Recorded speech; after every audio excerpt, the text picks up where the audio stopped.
Hi, I'm ajhoge, the author of Effortless English, Learn to Speak English Like a Native. I teach independent, intelligent, motivated learners like you to speak English powerfully. Go to effortlessenglish.com, effortlessenglish.com.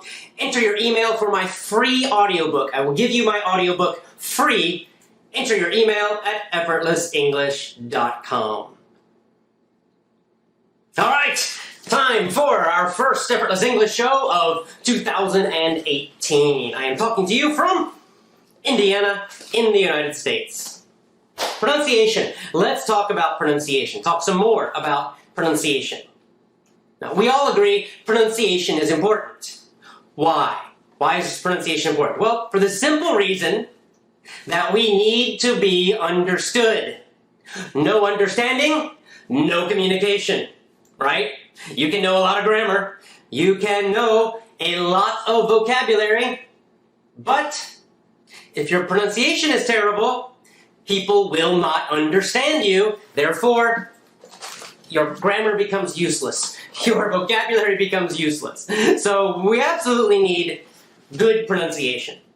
Not necessarily perfect pronunciation, but good, right? Clear pronunciation. And that's why you want to speak English with a standard, clear accent. Why? So for example, a standard, clear North American accent. Why is that important? Well, because these standard accents, the standard pronunciation, is the most understood everywhere in the world. The most easily understood because it's the most common. So if you're living in England, you want to speak with a clear North American accent or a clear standard British accent. Because both of those accents are very easy for most English speakers to understand, and certainly very, very easy for most native speakers to understand. And those are really the two most common. Yes, Australia has a standard accent, of course, and other places that speak English, but in the internet and media, mostly what we see are either the North American accent, the standard North American accent, or the standard British accent. North American accent is probably the most common, simply because the United States is much bigger and has a much larger economy, more media, etc. The British accent would be second. So, if you can speak with one of those accents clearly, then everybody will understand you. That's why it's important. Well, the next thing is, what's the problem? Why do people have trouble with pronunciation? I mean, that's a good question, right? I mean, we should think about the problem first. Think like a doctor. First, we have to diagnose, right? We have to decide what the illness is. What is the disease? We know the disease is bad pronunciation. Well, what causes that disease? Right? I mean, think about it. Why? Why do so many English learners around the world have terrible pronunciation? Maybe you have terrible pronunciation. So why is that? Well, I think the number one reason is that most students learn English in school, and we have to be honest, most English teachers in schools have bad pronunciation. I'm talking about not in the United States, not in Britain, but in other countries where English is not the main spoken language. Most English teachers have really bad pronunciation. I have seen this myself. I've seen it in Thailand. I've seen it in Japan. I've seen it in Korea. And I've heard from my students in many, many, many, many other countries who say the exact same thing. For example, students in Vietnam who complain that their English teachers in their schools have terrible, terrible pronunciation. So it makes sense. The students are hearing terrible pronunciation as they learn the beginning of the language. They're hearing their Japanese English teachers or Chinese English teachers or whatever. It's every country in the world, really.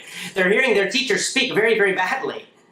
And then they hear this pronunciation, and that's what they learn. They learn that same terrible pronunciation. They just don't hear the standard accents enough as they learn. So this is the main problem. Now, I'm not attacking those teachers. Some of those teachers really want to help, but really those teachers should work on their pronunciation. And this is one reason that having native speakers as teachers or as coaches, even just online like me, is so important because it gives you that clear pronunciation. You get to hear how to pronounce things correctly and clearly so that people will understand you when you speak English. Very important. And it's the same, by the way, if I'm learning Spanish, well, I want to hear native Spanish speakers, right? Because when I learned the beginnings of Spanish in high school, for example, in high school, my Spanish teacher had a terrible accent. She had a southern United States accent. So she spoke Spanish with a weird gringo southern accent. So I heard all kinds of terrible Spanish pronunciation. And only later did I improve my pronunciation somewhat by listening to native speakers, mostly from Spain. All right, let's go. Let's go forward. One more point about the problem. A second problem in schools and English classes around the world is that in many classes, probably most, they don't teach pronunciation at all. So number one, you have teachers that are speaking badly. But also, even with native speakers sometimes, for example, in conversation schools in different countries, you might have someone from the United States teaching, or Canada, or wherever.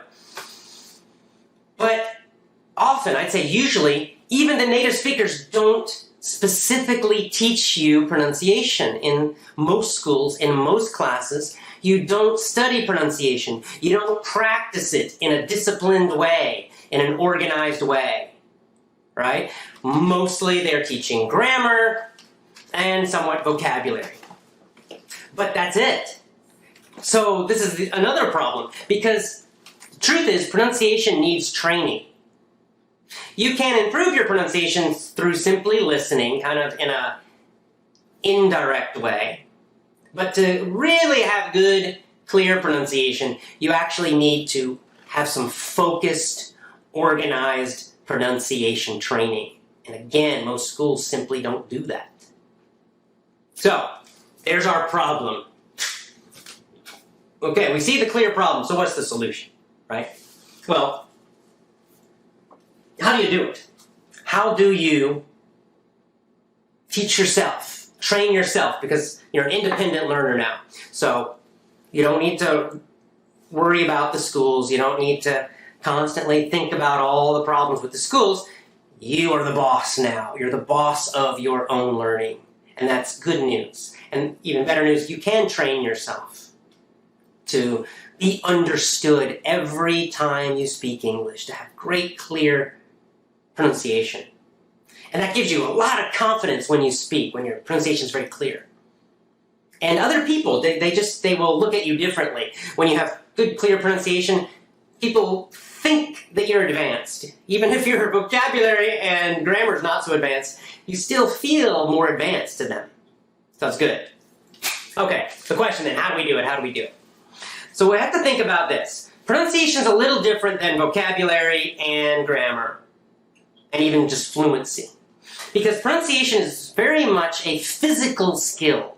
It's a physical skill, meaning good pronunciation depends on using the muscles in your mouth, your face, your throat correctly, in the right way. And these are small little muscles, and they're very tiny little movements to create the different sounds of speech.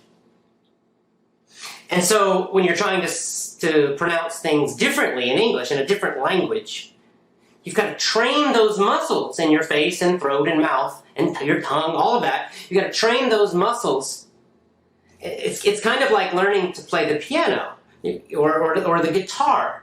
You know, part of learning the guitar is you have to train your fingers to move, to make the correct notes.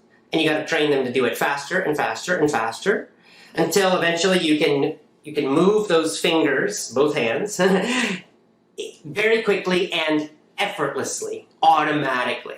then you become a good guitar player. Or you can play a song very well, but it takes a lot of training, and a lot of it is just training the muscles. And of course, part of training the muscles, you're also training your brain at the same time, right? Because it's your brain that controls the muscles. So this is cool though, because what we can do is we can learn to improve our pronunciation by looking at other physical skills, like playing a musical instrument such as the guitar or the piano, or even something like martial arts, like I'm doing Jiu Jitsu now. I keep talking about Jiu Jitsu because I'm excited about it. But it's the same thing, Jiu Jitsu. When we're fighting, wrestling and Jiu Jitsu, there are certain techniques, and they have several different parts.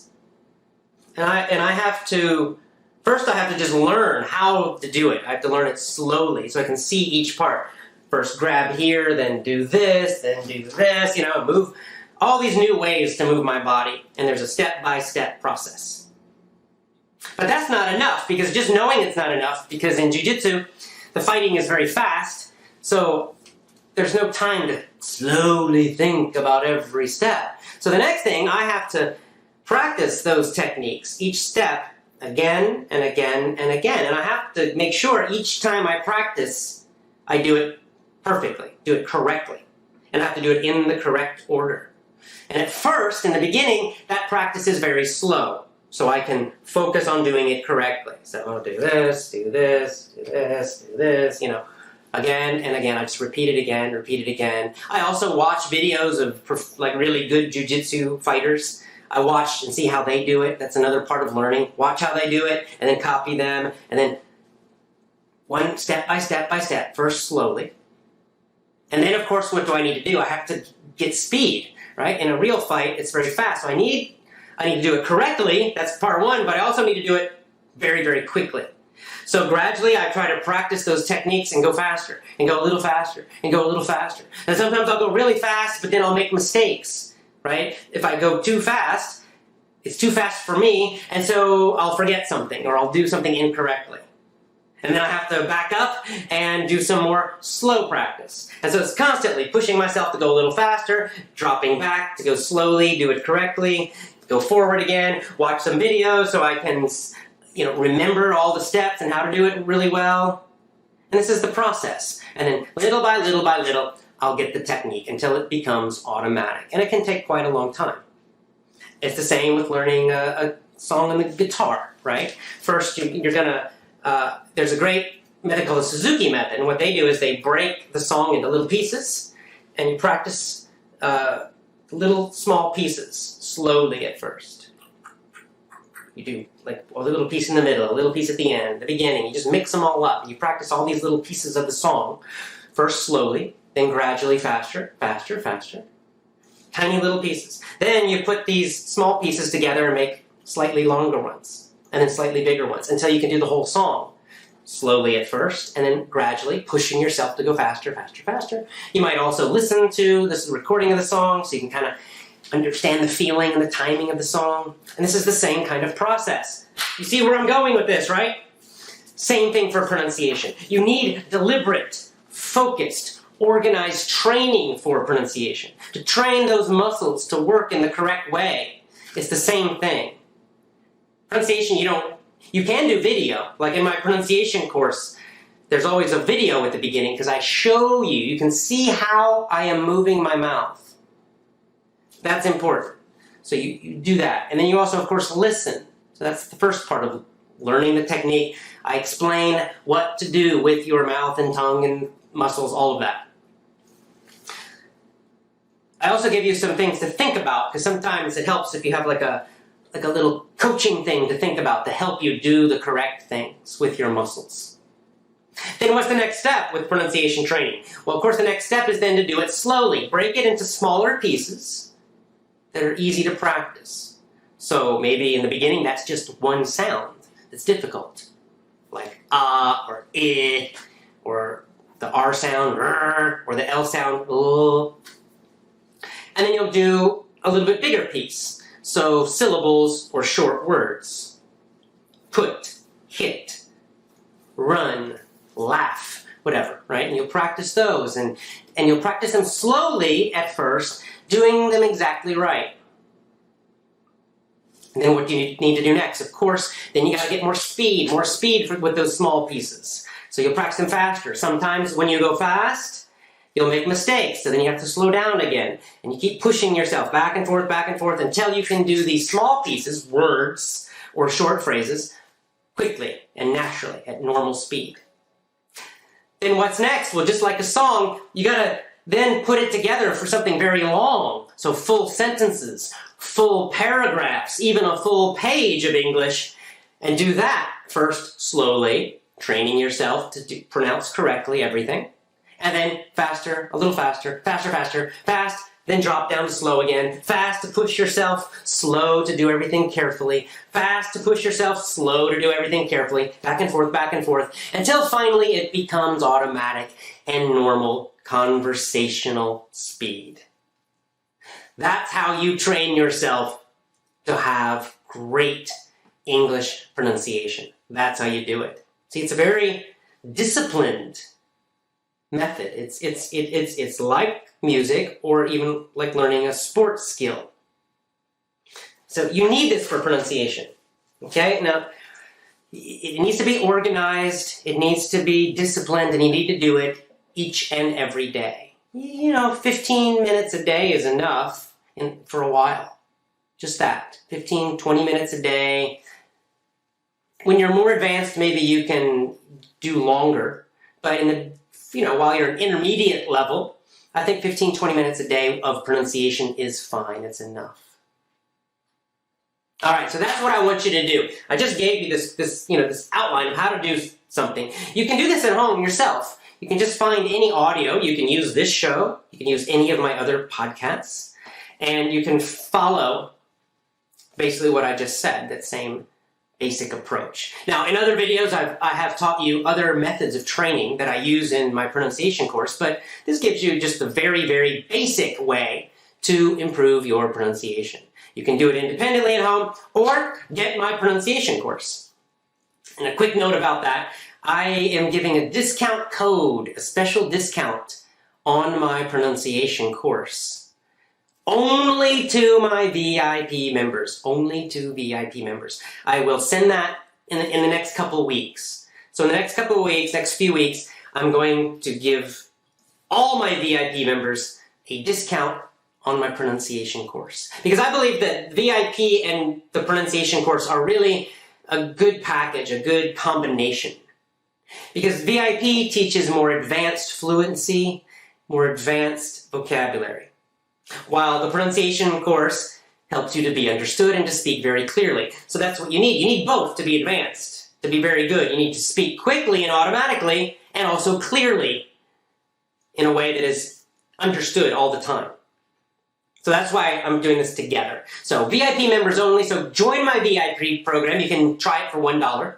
Join my VIP program, and then I will send you an email as a VIP member with a code, give you a special discount on my pronunciation course. And you can join my VIP program now at effortlessenglishclub.com. effortlessenglishclub.com. Go to the bottom, you'll see the menu. The menu says VIP, click that. So effortlessenglishclub.com is my courses site. That's where I have all my courses available.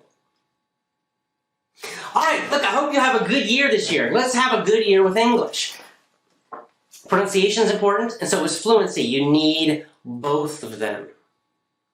All right, train yourself and enjoy it. This should be a fun process, right? Don't make yourself stressed about this. Make it fun. All right, I will see you on Twitter. I will see you in the next show. Again, go to effortlessenglishclub.com, join my VIP program, and I'll see you next time.